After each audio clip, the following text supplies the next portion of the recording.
Hello everyone, welcome back to my channel. If you are new here, my name is Layla, and in this video I'm going to be going over my annual budget for 2023.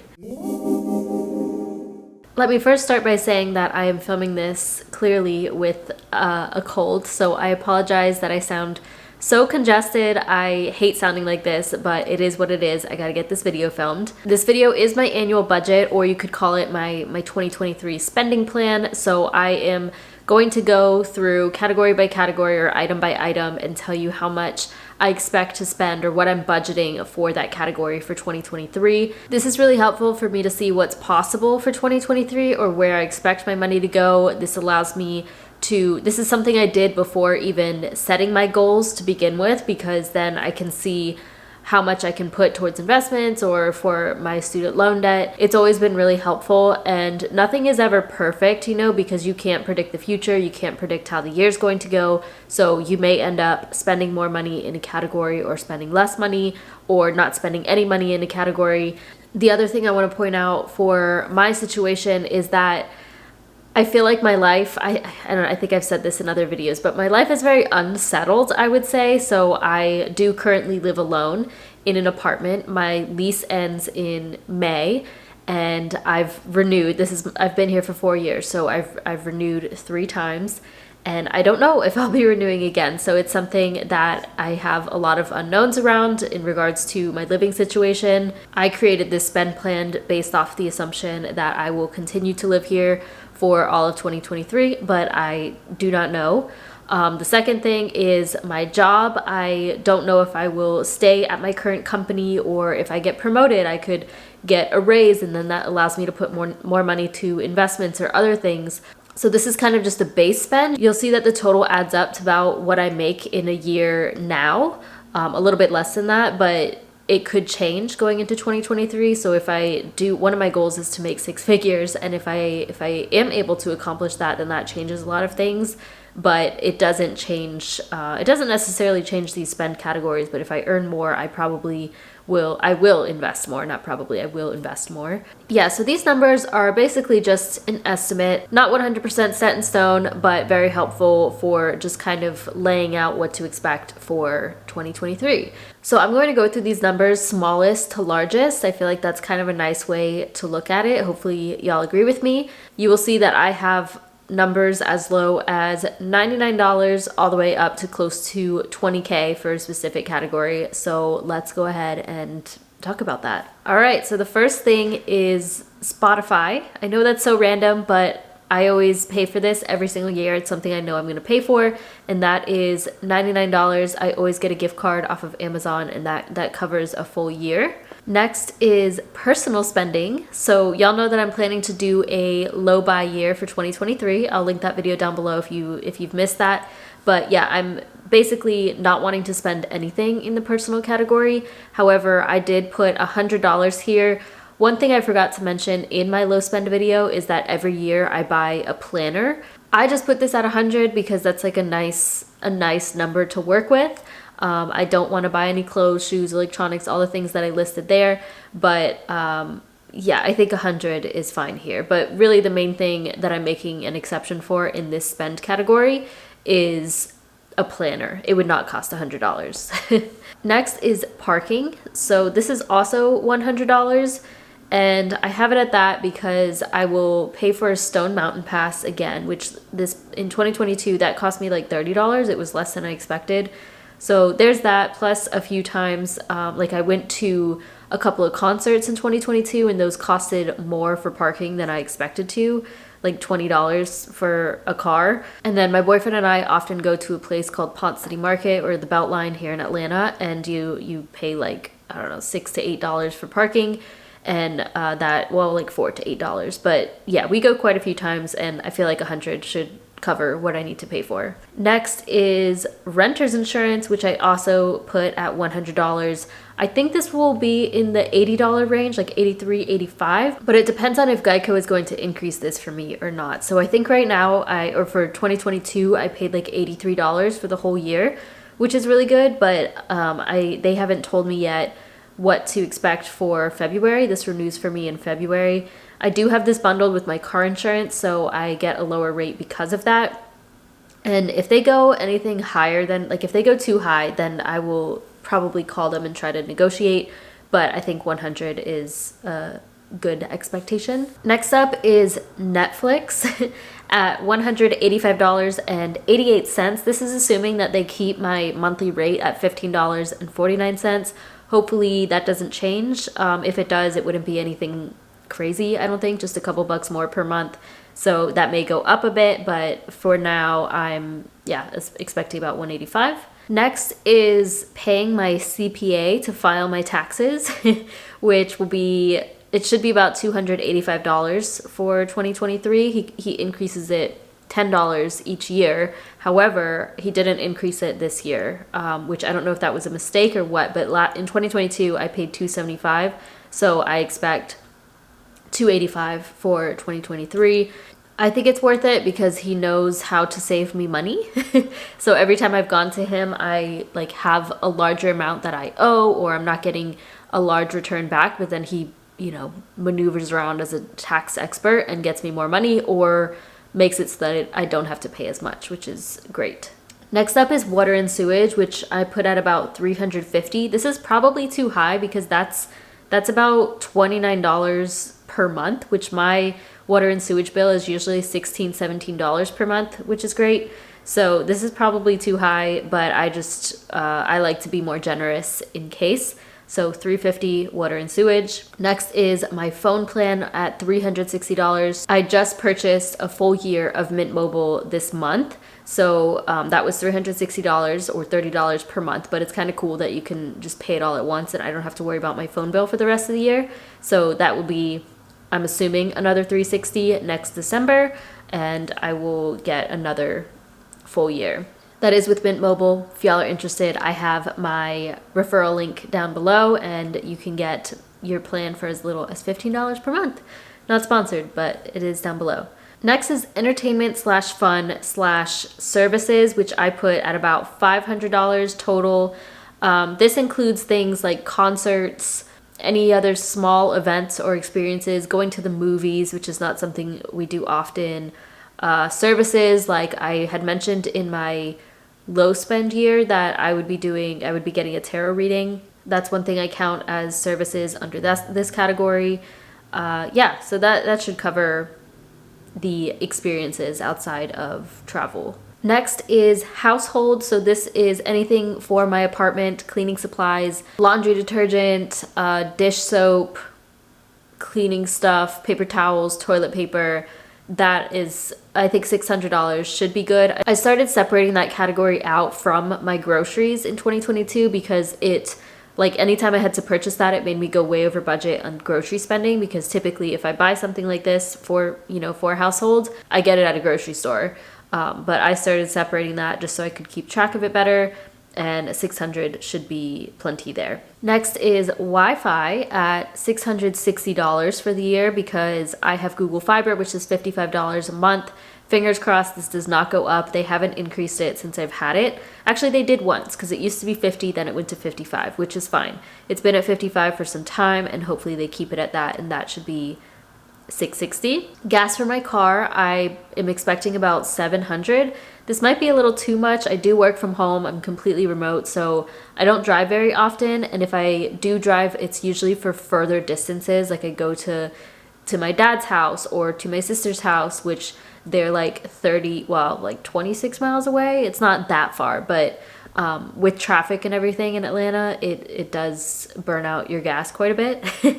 Gas in Atlanta also is not that expensive compared to many other states, so I think $700 should be good, and honestly, it will probably be less than that, which is really awesome to say because I remember when I was in college and even when I was working like where I had to go to the office but I didn't live close to my job, I was having to fill my tank like every single week, so I was spending like $200 a month on gas. And yeah, like as a college student, that's so hard to do, and it was a lot. It definitely added up. So $700 a year. Not only does that help me and my finances, but it also prevents the wear and tear on my car. So it's a bit of an older car, but has less mileage, so I'm able to keep up the resale value, which is exciting. Next is electricity, which I put at about $850 for the year, which comes to almost $71 per month. I think this should be good. This, based off of how things were. Well, 2022 was a weird year because when maintenance came to fix my air conditioning, they rewired it incorrectly, and that's why my bill went way, way up. So I'm not expecting that for 2023. And I think $850 should cover everything for the whole year because I don't use my heat at all in the winter time. But I do, it gets way too hot in the summer for you to not use your air. So I will be using that. Next up are gifts, which I put at $900. And this is basically my sinking fund. So whatever I put into my sinking fund is what I would expect to spend. So that is $75 per month. This year for 2022, my family is not doing gifts or I'm not buying gifts. So that's been really helpful. And I do have some money rolling over into 2023 from that sinking fund. But I think 900 makes sense. This will primarily be spent on birthdays. I don't know if we'll be buying gifts for Christmas next year, but for now, this should be good. Food out is also at $900. No reason for this in particular. I would say that I'm kind of going off of 2022. I don't go out to eat very often, and oftentimes when I do, it's with my boyfriend and he ends up paying. Sometimes we'll switch off, but 8 times out of 10, he is paying for us to go out to eat, and I'll do I'll pay for dessert or something. Also, I try to be pretty strategic with going out to eat. So my company gives out Uber Eats gift cards or something. And so I'll use those I'll use gift cards to pay for food or only go when I have a coupon. It's really not that often. I hate spending money on food out because I can make the same thing for so much cheaper. I know that it's about the experience and I do enjoy that aspect of it. But I don't know, for some reason it really bothers me. I'd rather buy groceries and make it myself than go out to eat. I would say 900 because if I do spend a lot on food out, it's when we're traveling, and I'm expecting some travel in 2023, so that's why it's at 900. Next is donate, which I put at $1,000 for the year. Starting in March, I'm going to be doing at least $100 per month in donations. I wanted to increase that a bit because I've always done, I think 50 or was it 75 per month is what I did for 2022. I did do a larger donation in November, so I'm pausing on the donations for about 3 months. And then after that, I'm going to do probably 100 per month from March to the end of the year. House fund, which this is just a sinking fund, and I put this as 1,000, which is something I want to work on in the first half of 2023, mostly because I made a video on what my financial goals are before I turn 30. And one of those was to start saving for a house fund, even if it's just a little bit. So I don't know. I will think about it, but maybe I just want to knock that goal off of starting to save for a house. So I'll put at least 100 or 200 into this house sinking fund before I turn 30, which is in July. So yeah, I think I'll probably do 1,000 throughout the year though. And this also depends on my income. So if I can increase my income more, then this is a sinking fund that I would like to add more to. Car insurance, I put this for $1,100. Again, I don't know yet. I have to pay in February or March for my 6-month premium with Geico, and they don't tell me until 30 days before it's due. I do have a sinking fund for my car insurance, $90 per month, which that's what this is including. So $1,100 should be good. Again, if this goes too far over $1,100 or if it's increased by way too much, I will try to call and negotiate that down, but I'll keep y'all updated when I actually have to pay that. Next is car wash / car maintenance, and this is just my sinking fund because I have this set at $1,200 or $100 per month. So if I don't spend more than a few $100s on car maintenance each year. Typically it's lower than that, but I had more done in 2022. If I do need to, it should be within that amount. If not, I have my sinking fund for it. So yeah, this is $100 per month going toward this sinking fund. And that also counts for my spend. Dogs, this is at $2,300. I do have 2 dogs with my sister, so we used to live together. We adopted 3 dogs together. They were foster failures, and we obviously don't live together anymore. So she has them because she has a house. Unfortunately, one of them passed away last year, so we have 2. So I send her dog support, like it's like child support, but dog support money for foods. We also have pet insurance for them, so that should cover everything. Plus, I know we'll probably have some visits for teeth cleaning or just their annual appointment and their shots and stuff. So 2,300 is what I put for dogs for now. Next is travel, which I put at $3,000. I think that's a decent amount. I did really want to go on a bigger trip because, like, to celebrate my 30th birthday, but also to celebrate being debt free. That's something that will probably happen in 2023. The other thing is that I recently got the Venture X credit card through Capital One, and I'm expecting a $750 travel bonus with them. So that, I don't know, it'll probably be $3,750 that I would be spending total here, but I'm just counting the $3,000 from my own money. Usually if I travel, it's with my boyfriend, so we end up splitting it in some way, and that really helps a ton. I think in 2023, I also want to go to FinCon, which is in New Orleans, I think. So I'll probably spend to go to that. Yeah, I think 3,000 is a decent number, but of course I'll keep y'all updated on when or where I'm traveling to as the year goes. Next is business/electronics, really just business. 3,500 for this. This is just for my annual expenses, my website security. I have 2 blogs actually, so domain names, hosting for those. I have several subscriptions to various, like Canva, Tailwind, MailerLite for email services. Yeah, just quite a bit of things. I keep track of everything on a spreadsheet. I think 3,500 might be too much, but it just depends on what I end up deciding to do in regards to my business stuff. The great thing about this category is that I can write off these expenses, and it really helps with my taxes. So next one is a bit of a jump, so now we're getting into the big numbers. This is groceries at $5,000. I think $5,000 is good. That's about $416 per month for groceries, which to me sounds a little low based off of what I've been spending recently. So I really got to try and tie things in here. I wanted to increase groceries because I definitely under budgeted for 2022, and I know that inflation has been a big factor in groceries, and I have seen that for sure. So I think 5,000 is decent, and I'm going to try my best to stay at that or under that. Health and beauty is next at 5,500. This includes quite a few things. So this is about $458 per month, which sounds about right. This includes a massage every month because I do have a membership. This includes quarterly IV treatment. So I like to go and get, it's what I call fun IVs because I've had, if you have any medical issues and you've been in the hospital, you know that IVs usually aren't fun.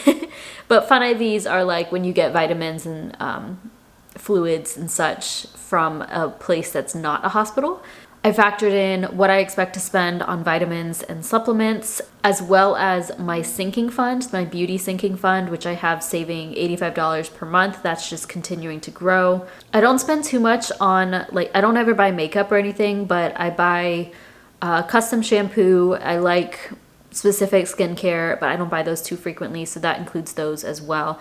5,500 should be good. $460 per month sounds about right, and every month will be a little bit different, but I think that's a great number. I really paid attention to this number and calculating it out, and that should be good. Next is emergency fund at $6,000. So one of my goals is to get 12,000 total in my emergency fund. So I already have over 6,000.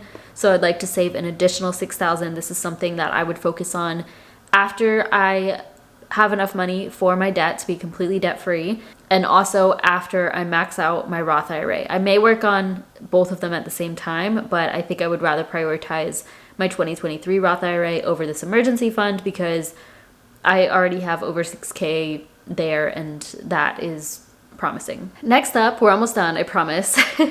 Next up is my Roth IRA, which I have as $8,000, and the reason is because $6,500 of that is for 2023. $1,500 is for 2022. So as I'm filming this, I don't think I'll be able to put any more to my Roth IRA for 2022 in December. And I do have until April to contribute to my 2022 Roth IRA, but I want to go ahead and finish that in January. So in January, I'm expecting to put the rest of the $1,500 that I need to max out my 22 Roth IRA. So obviously that's going into the new year and I need to account for that. And then once I save up enough money for my student loan debt to be completely debt free, I'll do the $6,500 to my 2023 Roth IRA. So $8,000 total there. Next are my student loan debt savings and or my student loans, whatever you want to call it. $11,000. Same thing here. I don't expect to put any more money to my student loan debt savings in 2022, just based off of what I need to pay for the rest of the year and the beginning of January. So that leaves me with about $11,000 that I need to come up with in the first half of 2023, ideally, so that I can be completely debt-free by my 30th birthday in July. Also, I want to be able to save enough money before the forbearance ends and the interest resumes or anything of that sort, so I can completely pay off my debt if I need to. I am just expecting that we're not going to get the cancellation, and I'm also just expecting that we will have to start making payments in July. I can definitely save $11,000 in 6 months, and I will finally be done and debt-free, which is very, very exciting.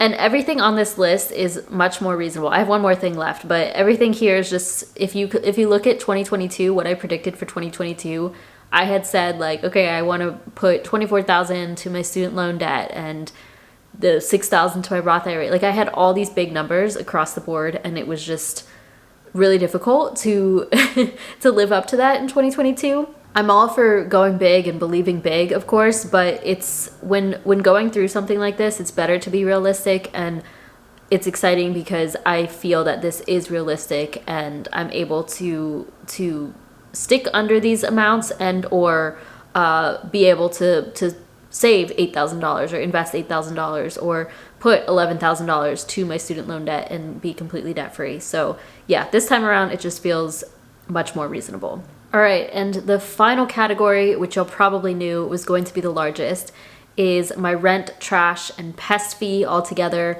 I'm expecting about $19,000 total for 2023.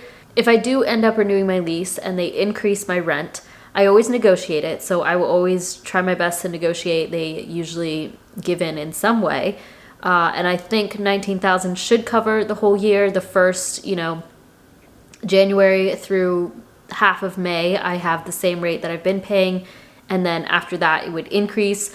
As I said at the beginning, I have no clue if I'm renewing my lease yet. I will know by March. That's when I have to tell them whether I'm staying or leaving. So I'll just have to see how things are looking come March. I know that's a lot of money, but I am very happy living here. I love living here, and it's worth it. In my opinion, it puts a roof over my head. I don't see it as a waste. There's no point in seeing it as a waste because what am I going to do about it? I know I could buy a house, but right now that's just not feasible for me. This is a great location for me, and I'm happy here and I feel safe. So for me, that's all that matters. And I know a lot of people will disagree with paying for rent or that it's a waste of money. I don't feel that way. So save your words, please. Many people are supportive of me, but yeah, $19K, that's the largest category, and I'm able to afford it. So I'm happy to pay that. Okay, and that is everything. So that was a lot, I know. If we add everything up, the total comes to $74,289.88, which is great because that's about what I expect to receive in income. A little bit more than that typically. This is from my full-time job and my side hustles. I do think in 2023 I will make more money from my full-time job because I, one, will be getting a bonus. Two, I will probably either get promoted or a pay increase, or I could switch companies. And, to me, a non-negotiable is I would need a higher pay than I have right now.